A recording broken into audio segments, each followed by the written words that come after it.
एक दिवसाचा गरबा खेळण्यासाठी आपण किती खर्च करणार? लेहंगा घ्या, मेकअप करा, ज्वेलरी घाला. नाही बाबा नाही, मी नाही करू शकत. त्यामुळेच मी ही साडी घेतली आणि याच साडीचा आपण बनवणार आहे स्कर्ट. तर साडीच्या मी प्लेट्स तयार केल्या, सगळ्या साईडनी टक केल्या आणि झाला आपला स्कर्ट तयार. आता त्याला मॅच होणारी एखादी ओढणी घ्यायची आणि अशा पद्धतीने तिला स्टाईल करायची. जसं आपण एखाद्या लेहंग्याची स्टाईल करतो त्याच पद्धतीने ओढणी स्टाईल केली आणि झाला आपला लेहंगा तयार.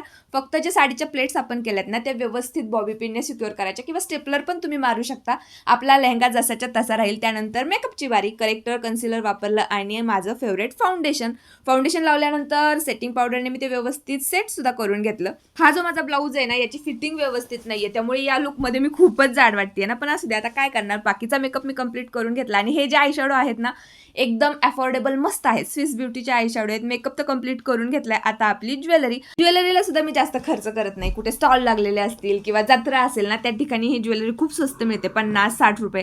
आणि हळूहळू करून मी सगळं हे जमा केलेलं आहे. एक बिंदी लावली आणि झाला आपला गरब्याचा लुक तयार. कसा वाटतोय कमेंट करून नक्की सांगा. चला बाय.